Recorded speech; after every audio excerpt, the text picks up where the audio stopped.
My car doesn't start again. It's the winter of 2003 in Fargo, and my car just won't turn over.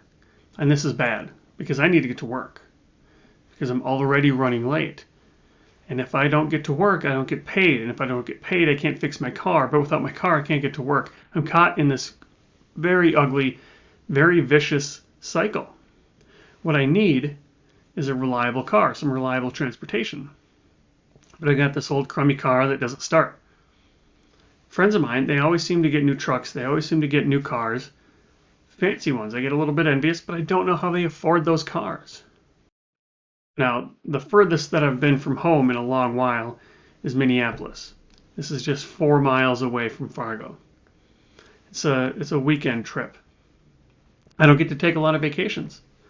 But friends of mine and people that I know, they seem to go on vacations a lot. They're always up at some lake cabin. They're always here. They're always there, even including fancy places. Some people are going to resorts in Mexico. They're going to resorts in the Bahamas, in Jamaica. I don't know how they afford these trips.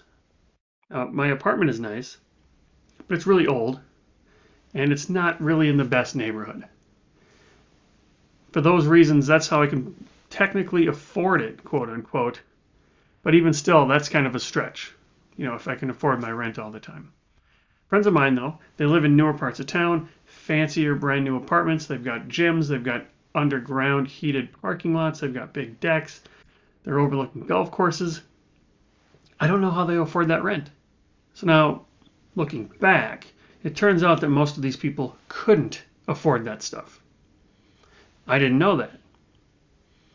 Instead, they were not even saving any of their income, of course, but some of them were even going into debt, credit card debt, and other debt in order to afford these things.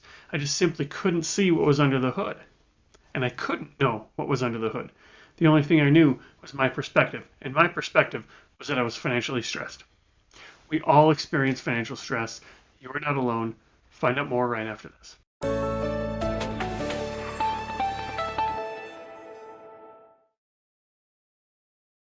Hey, it's Derek Hagan. I'm a financial therapist, and I'm here to talk to you about how you are not alone. So let's get started. So we tend to have this feeling, like I did, that we're the only ones that feel financial stress. It's just us. Everybody around us seems to have their stuff together. That's what it looks like. And that's what tends to make us feel really bad about ourselves. We start to think, what's wrong with me that all these other people get it and I don't? Why don't I get it? I'm smart. I'm certainly smarter than those people, but they got their stuff together. And so that's our perspective. Our perception is that we feel that and other people don't. To find out why that is and why this is a myth, we have to talk about finance. Now, interior and exterior finance. Now, a lot of people, most people, almost all people, when they think about personal finance, when they think about budgeting, when they think about saving and investing, they think about math. They think about spreadsheets and calculators. They think that if you just spend enough time to figure out what the equation is, then you can solve that equation. It should be pretty simple. Right? But that's exterior finance. Exterior finance is the mathematics. That is the spreadsheets and calculators. There are optimal solutions for your problem with the math. But what's often overlooked is this idea of interior finance. Now, interior finance is inside of us. It's you. It's what is your worldview? What are the stories that you tell yourself?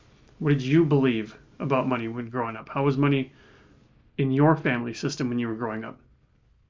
Okay, all of the exterior financial knowledge in the world won't help you if you're unable or unwilling to implement it. And it's that implementation piece that's tricky. So that's why you got a triangle here. Interior finance is the foundation here, and the foundation is important. Once you've worked on your relationship with money, that is the interior financial piece, the top part of that triangle is simple and easy by comparison. But if you try working on the top of that paragraph up here without working on the foundation, that's when you see things like relapse, things that fall apart. So people tend to forget about this interior finance.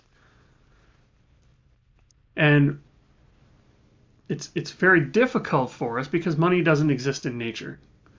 Right? So In fact, all the stuff that we do that's good financially was horrible for our ancestors hundreds and hundreds of years ago.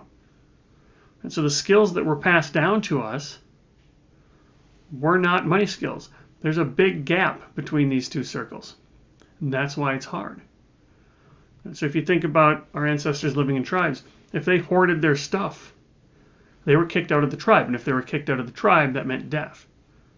Or if you tried to save something, you tried to save some meat because we had too much meat, so let's save it for tomorrow or for next week, it rotted or it got stolen or some other animal ate it. So these money skills don't exist in nature. And money's a taboo topic. If you want to end a conversation, ask somebody, how much money do you make? Right? So there's all these things that we're not supposed to talk about. And money's even trickier because we get embarrassed. We open ourselves up for judgment every time we open our mouth and start talking about money. That's important. That means that if your neighbor or your friend or your family member is struggling financially, you're not going to know about it because we can't talk about it. Or they might spin a story and tell you only the good parts about their financial life, which makes us feel even worse. That's the social media effect. And unlike other taboo topics like religion and sexuality and politics and those kind of things, money's different because money touches every area of our lives. There are very few life decisions that don't have a monetary component. And there are very few financial decisions that don't impact your life somehow. So there's a lot of overlap. Money's everywhere. It has its hands all over in every pocket of what we're doing. So what we have here is a situation where money skills were not passed down to us. So they don't occur to us naturally. But if we attack personal finance like it's an exterior finance problem, like it's a math problem, then we're not going to be able to do it because we're ignoring the interior side. And if we do that, and we think this should be simple because it's just a formula, and I can't do it, then we start to think that there's something wrong with us. And that's just simply not the case. The reality is that everybody feels financial stress. Everybody's a little bit weird when it comes to money.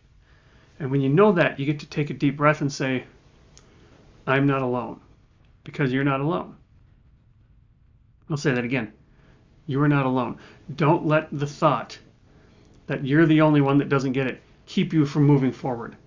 You are not alone. Keep that in mind, and that's good money health.